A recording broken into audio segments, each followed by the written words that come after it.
Tantor Audio, a division of Recorded Books, presents A Savage War, A Military History of the Civil War by Williamson Murray and Wei-Siang Hsieh, narrated by Mike Chamberlain. This country will be drenched in blood. God only knows how it will all end. Oh, it is all folly, madness, a crime against civilization. You people speak so lightly of war. You don't know what you are talking about. War is a terrible thing. You mistake, too, the people of the North. They are a peaceable people, but an earnest people, and will fight, too. And they are not going to let this country be destroyed without a mighty effort to save it. Besides, where are your men and appliances of war to contend against them? The North can make anything it needs. You can make scarcely anything you need. You can't make a steam engine, locomotive, or railway car. Hardly a yard of cloth or pair of shoes can you make. Yet you are rushing into war with one of the most powerful, ingeniously mechanical, and determined people on earth right at your doors. You are bound to fail. Only in your spirit and determination are you prepared for war. In all else are you totally unprepared, with a bad cause to start with. At first you will make headway, but as your limited resources begin to fail, and, shut out from the markets of Europe by blockades, as you will be, your cause will begin to wane.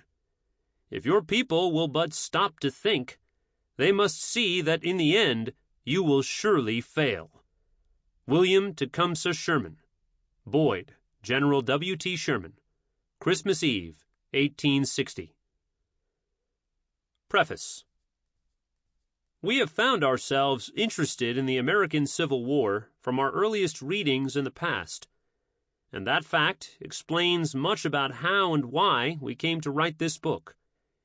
Yet, the listener should understand that this great war has not been the exclusive focus of our academic interests and writing. The elder of us has spent much of his career as a student of European strategic and academic history in the 20th century, while taking time off to write a history of the Iran-Iraq War.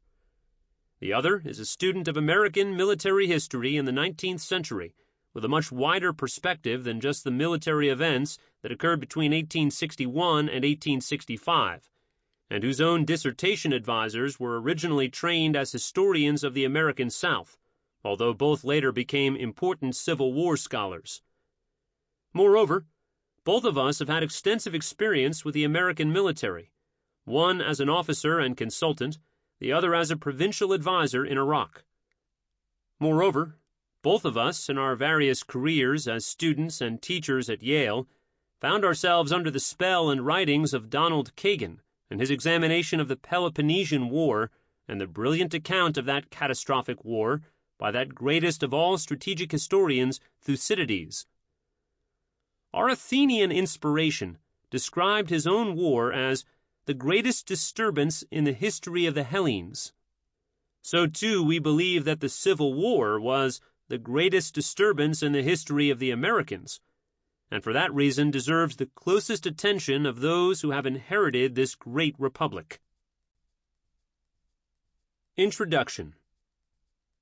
Why another history of a war that has so fascinated so many Americans and led to so much spilled ink over the century and a half since its ending?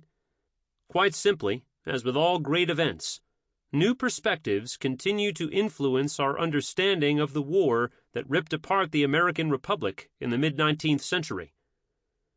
The Civil War combined an unprecedented movement and projection of military forces across a continent on a scale made possible by the Industrial Revolution, with a psychic mobilization of two contending nations that the French Revolution had foreshadowed. It represented a momentous change in the character of war from the conflicts of the previous century and a half.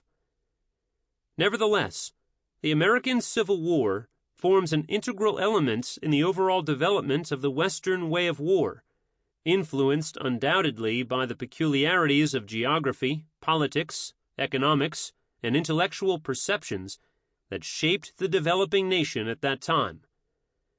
Thus, one cannot judge the war as an exceptional event separate from the powerful influences of what was also occurring in Europe. Instead, its American participants found themselves influenced by the wider patterns of social, political, and military revolutions that for a brief, short-lived period in history gave the Western world global dominance in terms of its military and strategic power.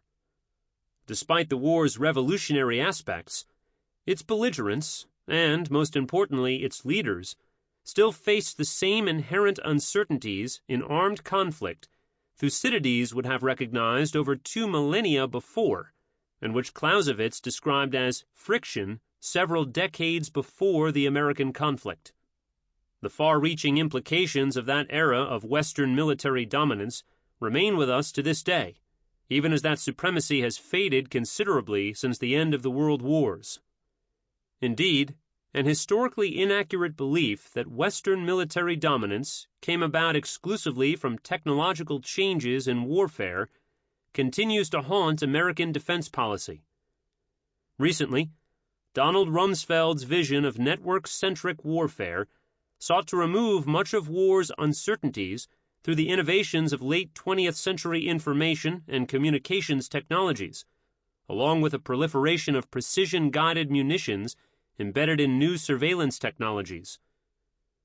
In the aftermath of the 1991 Gulf War, military and civilian pundits even argued enthusiastically that the technological sophistication of America's military had caused a revolution in war that would alter not only the character of war, but its fundamental nature as well. The penchant of Barack Obama's administration to employ drone strikes and commando raids in place of serious strategic choices follows in Rumsfeld's footsteps in its desire to use technology to banish uncertainty from warfare, albeit from a different ideological viewpoint.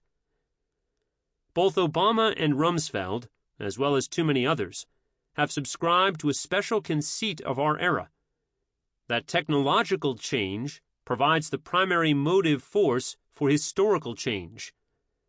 Unfortunately, a version of this belief has remained prevalent among historians who continue to cite the introduction of the rifle musket as the primary factor in explaining why Civil War battles tended to be indecisive and why the war dragged on as long as it did. Regardless of the aspirations of modern military futurists and technicians, military historians have actually examined at some length periods of great change in the waging and conduct of war in the West since the 17th century. In a conference at the end of the 1990s examining revolutions in military affairs since the 17th century, and in the wake of the U.S. military's decisive defeat of Saddam Hussein's invasion of Kuwait, a group of historians, including well-known scholars such as Jeffrey Parker, Holger Herwig, McGregor Knox, and Clifford Rogers, as well as one of this volume's authors, found technological change to be only one of a number of factors in explaining the seismic changes in Western military practice at certain points in history. They presciently warned American policymakers of the dangers in assuming technology by itself would confer upon America an effortless superiority over all potential opponents in the coming century. Even in our own more anxious era, American military policy remains wedded to technical solutions for challenges as diverse as Islamist terrorists, cybersecurity threats, and rising tensions with the People's Republic of China. The Civil War's important place in the larger evolution of Western warfare provides no obvious and simple solutions to early 21st century security problems, but by showing how technological change did and did not affect the course and outcome of a major war, it can help the listener build a framework for a more subtle understanding of how technology might affect future American conflicts.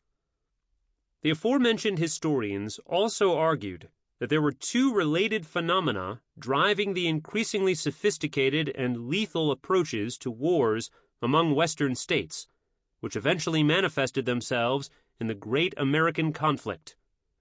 The first of these phenomena were the great changes in political, Sample complete. Ready to continue?